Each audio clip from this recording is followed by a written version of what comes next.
शिक्षा के क्षेत्र में अच्छे काम किए हैं, उसी से हमें मनोबल मिला, उसी से हमें ये प्रेरणा मिली है कि आज तक जब से पंचायती राज काबिज हुआ है वो लोग नहीं कर पाए हैं, उस काम को हम पूरी तरह से करने की कोशिश। मैं प्रयास करूंगा कि जितने भी दाग लगे हुए हैं पंचायत समिति सदस्य बनने के बाद कि काम नहीं मिल पाते हैं, काम नहीं होता है, उनके खाते में किसी प्रकार के विकास का कार्य नहीं आता है, मैं उन सारी दाग को मिटाऊंगा कि कार्य को समझाए। ये मेरी पहली प्राथमिकता होगी कि शिक्षा का सुधार हो।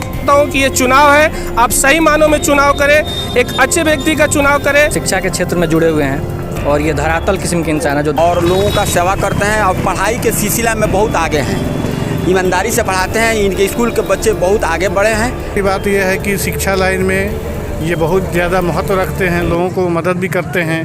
नमस्कार, अभी आप देख रहे हैं खबरी 24/7। अभी मैं मौजूद हूँ रामगढ़वा प्रखंड कार्यालय में। यहाँ 11वां चरण का यहाँ पर्चा दाखिला हो रहा है, नामांकन चालू है और सब प्रत्याशी अपने अपने वादे और विचार में निकल चुके हैं। इस संबंध में यहाँ मुझे मिले थे रघुनाथपुर पंचायत के जो पंचायत समिति सदस्य के जो रूप में यहाँ शाइस्ता परवीन के पति अजीजुल हक सर। आइए उनसे बात करते हैं, जानने की कोशिश करते हैं अगर जनता उनको चुनती है तो ये जो बड़े बड़े वादे नेता लोग करते हैं ज़मीनी स्तर पर क्या उतार पाएंगे कि नहीं उतार पाएंगे, इस संबंध में मैं बात करूँगा अजीजुल हक सर से।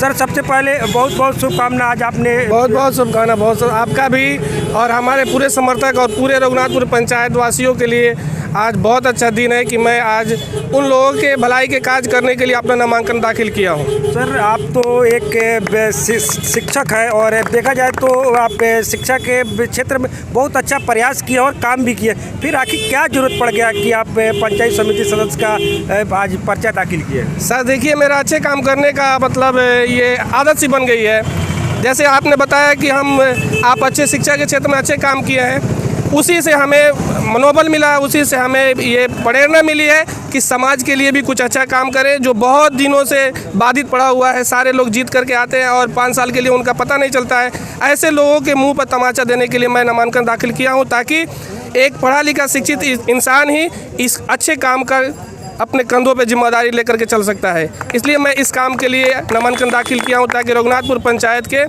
अच्छे से अच्छा कार्य कर सकूं और वहाँ के लोगों के हर तरह की समस्याओं का समाधान मैं अपने स्तर से कराने का प्रयास करता रहूँगा। क्या लगता है आपको, आप के जो रघुनाथपुर पंचायत है वहाँ के जो निवर्तमान जो पंचायत समिति सदस्य है या उससे वर्तमान जो पूर्व में जो थे, उन्होंने अगर देखा जाए तो कोई विकास कार्य जो देखा जाए तो नहीं किया, एक दलदल सा हो गया। क्या लगता है आपको, अगर आपको जनता अगर आपके ऊपर अगर भरोसा करती है तो आप जनता के उम्मीदों पर खड़े उतरेंगे?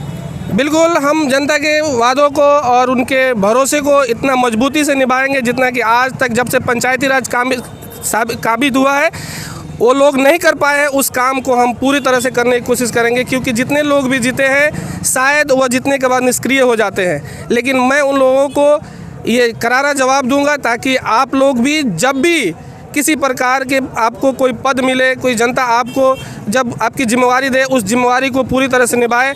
और मैं उन सारे जनप्रतिनिधियों के लिए एक प्रेरणा का स्रोत बनूंगा कि मैं काम करके साबित करूंगा कि मैं कौन हूं और कैसे काम करता हूं, क्योंकि मुझे समाज काज करने की आदत लगी हुई है और मैं इसी अपनी आदत को लगातार बनाए रखूँगा और जनता के बीच रहूँगा और जनता के काज में लगे रहूँगा।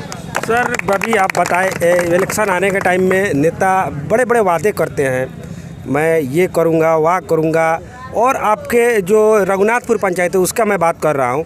पंचायत समिति के बारे में कहा जाता है कि अभी तक कोई कार्य नहीं किया, यहाँ तक कि उनका जो निजी जो रास्ता है वो अभी तक नहीं बनवा पाए। अब आप बड़े बड़े वादे कर रहे हैं, क्या लगता है अगर जनता आपको समर्थन करती है तो ये जो वादा है उस टाइम आप वादे पे खड़े उतरेंगे? देखिए, वादा तो मैं नहीं करता हूं, क्योंकि मैं नहीं कर रहा हूं क्योंकि वादे टूट जाते हैं। मैं आप सबके बीच ये विश्वास दिलाता हूं कि मैं प्रयास करूंगा कि जितने भी दाग लगे हुए हैं पंचायत समिति सदस्य बनने के बाद कि काम नहीं मिल पाते हैं, काम नहीं होता है, उनके खाते में किसी प्रकार के विकास का कार्य नहीं आता है, मैं उन सारी दाग को मिटाऊंगा। और ये मेरी प्रयास रहेगा कि पंचायत समिति भी एक मुखिया की तरह काज करके अपने जनप्रतिनिधियों, अपने जनता के बीच में ये साबित करें कि ये भी किसी से कम नहीं है और पंचायत समिति सदस्य भी विकास कार्य कर सकते हैं। सर, ये जो आप बता रहे हैं विकास के मुद्दे पे आप बात कर रहे हैं, क्या समझा जाए, जनता क्यों आपको चुने? अगर आपको जनता चुनती है, सबसे पहले आप किसको प्राथमिकता देंगे? वो कौन कौन से कार्य होंगे सबसे पहले आप करवाएंगे? सबसे पहला काम मेरा, जो मैं जिस पेशे से जुड़ा हूँ, मैं एक शिक्षक हूँ और शिक्षक के होने के नाते मैं सबसे पहले शिक्षा के ऊपर ध्यान दूंगा, क्योंकि मेरा सदियों से शिक्षा से नाता रहा है और मैं एक प्राइवेट स्कूल संचालक हूँ। इसलिए मैं सरकारी स्कूल के माध्यम से गरीब तबके के बच्चों को वह कार्य और उस प्रकार की क्वालिटी वाली शिक्षा दिलाऊंगा जो मैं अपने प्राइवेट स्कूल में दिलाता हूं। मेरी पहली प्राथमिकता होगी कि सरकारी स्कूल के जो कुव्यवस्था है उसको व्यवस्थित करें और उनके शिक्षकों को उनके ड्यूटी को और उनके कार्य को समझाएं। ये मेरी पहली प्राथमिकता होगी कि शिक्षा का सुधार हो। सर, शिक्षा के बारे में जब बात हो रहा है तो एक और सवाल मन में आ रहा है मेरा और जो सामाजिक लोग हैं उनका सवाल आप समझिए। आप एक संस्था, शिक्षा संस्था आप चलाते हैं, जीतते हैं या हारते हैं वो अपने, जनता अगर चुनती है तो आप जीतते भी हैं, वो बात अलग है। लेकिन कुछ ऐसे मजबूर और गरीब, जिनको कहा जाए गरीब तबके के लोग हैं, जो पढ़ने में उनका बच्चा तेज तरार रहता है लेकिन फिर भी घर से आर्थिक स्थिति सही नहीं होने के कारण वो पढ़ नहीं पाते, उनके लिए क्या कहेंगे? उनके लिए जो सरकार कानून बनाई है आरटीई के तहत मेरे विद्यालय में हर साल नामांकन होता है और जैसे भी जो भी ऐसे इस कैटेगरी के विद्यार्थी हैं वो हमसे संपर्क करें। मैं अपने तरफ से और सरकार का जो जिम्मेवारी मेरे ऊपर आरटीई के तहत दिया गया है बखूबी उसका अंजाम दूंगा और वैसे बच्चों को मुफ्त शिक्षा का व्यवस्था मैं अपने विद्यालय में कराऊँगा।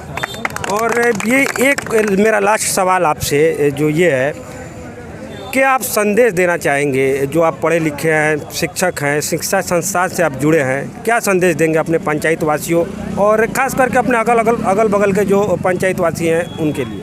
मैं अपने पंचायत वासियों को यह संदेश देना चाहता हूं कि ये चुनाव है, आप सही मानों में चुनाव करें, एक अच्छे व्यक्ति का चुनाव करें जो आपके सुख दुख के लिए सोच सके, समझ सके, आपके हर प्रकार की भलाई का कार्य कर सके, उसी का आप चयन करें, ना कि जाति जमात और पट्टी पटदार के आधार पर किसी का चुनाव करेंगे। ये चुनाव है और सही मानों में एक अच्छे व्यक्ति को आप चुन करके अपने 5 साल के लिए अपना जनप्रतिनिधि उन्हें बनाएं। जी, बहुत बहुत शुक्रिया। ख्वाबी 24/7 की टीम ये कामना करती है कि आप जीते, भविष्य में जो है आप अपने पंचायत वासियों के लिए काम करें, ये कामना करती है ख्वाबी 24/7 की टीम। धन्यवाद। मेरे साथ मौजूद है जो रघुनाथपुर पंचायत के जो स्थानीय लोग हैं, आइए उनसे बात करते हैं, जानने की कोशिश करते हैं। अजीजुल हक सर जो है वो शिक्षा के क्षेत्र में काम करते हैं, क्यों जनता उनके ऊपर भरोसा करे, क्यों भरोसा करे अजीजुल हक सर के ऊपर? जी, सबसे पहले तो धन्यवाद आपके टीम का। जी, शुक्रिया। जी, सबसे पहले ये 10 से 15 साल पहले से भी शिक्षा के क्षेत्र में जुड़े हुए हैं और ये धरातल किस्म के इंसान है जो धरातल पे चले, बाइक पे चले, स्कॉर्पियो पे, सुमो पे, ये सब पे नहीं चले, तो ये जनता के बीच रहते हैं। सबसे पहले बात है, सुबह से लेकर शाम तक जनता के ही बीच में रहते हैं, तो इसलिए जनता इनको चाहती है। पिछला बार इनको 24 वोट से सफलता नहीं मिली थी, इस बार चाहती है जनता इनको अच्छे से अच्छे वोट देकर इनको जीता है। एक और आप मेरा सवाल का जवाब बताइए। जी, अगर जनता इनको चुनती है तो क्या लगता है आपको, वो जनता के भरोसे पे खरे उतर पाएंगे? जी बिल्कुल, जहाँ तक कि मेरा उम्मीद है, मेरा मानना है, हम देखते आ रहे हैं इनको बहुत पहले से भी ऐसा है, ये जनता के बीच रहे हुए हैं। हमको पूरा विश्वास है कि अगर जनता इनको मौका देती है तो ये जनता के बीच में ही रहेंगे। देखिए, ये जो निवर्तमान जो पंचायत समिति सदस्य है या पूर्व में जो पंचायत समिति सदस्य है, क्या लगता है आपको जो काम करना चाहिए वो काम वो लोग नहीं कर पाएंगे? देखिए, जो भी पहले हुआ है, जब पहले का जो प्रतिनिधि लोग हैं उनके बारे में तो मैं नहीं कहना चाहूँगा। अभी जो हमारे साथ हैं, हमारे कैंडिडेट जो हैं, मैं इनका पूरा समर्थन करता हूँ। मुझे पूरा विश्वास है कि आगे अच्छा काम करेंगे, शिक्षा के क्षेत्र में बहुत अच्छा काम करेंगे। जी, धन्यवाद। बोलिए। अजीजुल हक सर हैं, वो काम करेंगे, क्या लगता है? बिल्कुल, हम लोग पूरा भरोसा है कि वो करेंगे, और नहीं भी जीते थे तो भी मतलब जीते हुए कैंडिडेट से ज़्यादा काम किए। अच्छा, वो सर है, इसके वजह से आप उनके ऊपर भरोसा कर रहे हैं या फिर समाज सेवी आदमी है, समाज से जुड़े, इसके वजह से आप भरोसा? नहीं, हर तरह से मतलब शुरू से ही मदद करते आए हैं गरीब को, और मतलब बच्चे सबको भी पढ़ाई वढ़ाई में फीस उसके लेकर। आपका ये कहना है कि अभी जो सत्ता में नहीं है तो भी लोगों का मदद किया है और पहले से भी करके आ रहे हैं, अभी भी करते हैं? जी बिल्कुल, शुरू से ही करते आ रहे हैं, इसीलिए हम लोग इस बार इनके साथ हैं, और पिछले बार भी थे, मतलब कुछ वजह से मतलब नहीं जीत पाए। इस बार करने क्या लगता है आप तो पंचायत वासी हैं और स्थानीय हैं, क्या लगता है जनता का मूड क्या है अजीजुल हक सर के पक्ष में? इस बार सारे जनता मतलब समझ चुकी है। पिछले बार जो कैंडिडेट जीते थे वो कुछ नहीं किए थे। इस बार सारे जनता मतलब इनके साथ है। हम लोग भी पूरे जोर से हर चीज़ से साथ में है।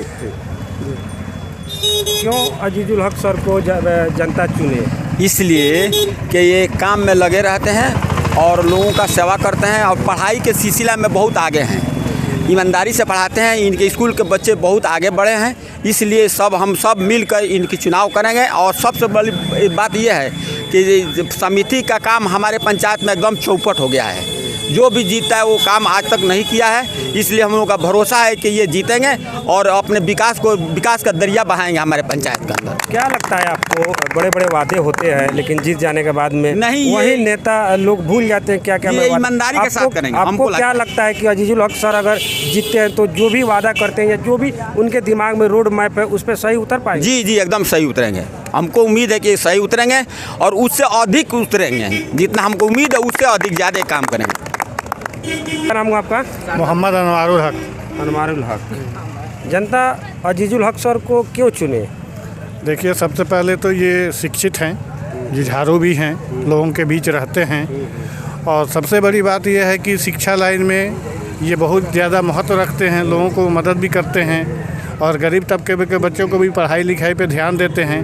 और लोगों का नहीं थे समिति तो भी ये लोगों के बीच में जा कर के उनका जैसे ब्लॉक का काम हुआ, थाना का काम हुआ, ये सब काम ये करते आए हैं, लोगों के बीच रहे हैं। यही मेन कारण है कि इनको जिताना चाहिए पब्लिक को और इन पे पूरा भरोसा रखना चाहिए। ठीक है। लेकिन ये आप शिक्षा की आप बात कर रहे हैं जी। क्या लगता है आपको, अगर शिक्षा के ऊपर ध्यान दिया जाए तो पंचायत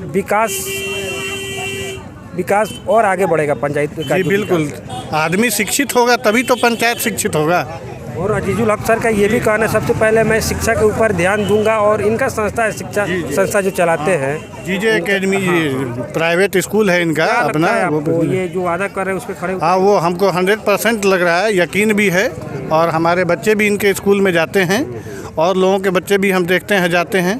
अच्छा, ठीक है। आपके बच्चे इनके स्कूल में आते हैं, इसके वजह से आप इनको वोट देंगे? या ऐसा नहीं, आदमी देखते हुए आ रहा है ना कि हाँ कौन आदमी जमीन से जुड़ा हुआ है और कौन आदमी नदारत रहता है। यानी आपका सीधा कहना है कि ये जो जमीनी स्तर के नेता हैं हर समय सुख दुख में ये खड़े रहते हैं, तत्पर रहते हैं और जहाँ जरूरत पड़ता है ब्लॉक से लेके थाना हर जगह जाते हैं, निस्वार्थ जाते हैं। इसके वजह से आप इनको चुन रहे हैं? हाँ, निस्वार्थ पब्लिक के लिए काम आते हैं ना। पब्लिक के लिए कोई भी पब्लिक जाता है, रात बिरात कहीं भी कोई भी प्रॉब्लम हो, निस्वार्थ ये खड़े हो जाते हैं, उसी वक्त निकल जाते हैं अपने कार्य के लिए कि हाँ भाई चलो पहले पब्लिक का काम है, हमको पब्लिक के बीच में रहना है, इसीलिए हम इनको चुनना पसंद करते हैं। मैं बात किया यहाँ अजीजुल हक सर से, उनका कहना था सबसे पहले मैं शिक्षा के ऊपर, शिक्षा संस्था के संचालक और शिक्षा के ऊपर ध्यान देते हैं। अगर जनता उनको चुनती है सबसे पहले शिक्षा के ऊपर ध्यान देंगे। जो स्थिति आज बनी हुई है उसको ऊपर खास करके ध्यान देंगे। और यहाँ स्थानीय लोगों से मैं बात किया, रघुनाथपुर के जो पंचायतवासी है, उनका कहना था अजीजुल हक सर अभी सत्ता में नहीं है, फिर भी वो हर जगह जहाँ ज़रूरत पड़ता है वहाँ उनकी गरीबों के लिए तैयार रहते हैं और जाते भी है। अगर आप हमारे चैनल खबरी 24/7 फेसबुक पर देख रहे हैं तो पेज को लाइक और फॉलो करें, यूट्यूब पे देख रहे हैं चैनल को सब्सक्राइब करें। कैमरामैन राजकुमार के साथ में मैं मोहम्मद अबरार, खबरी 24/7 के लिए।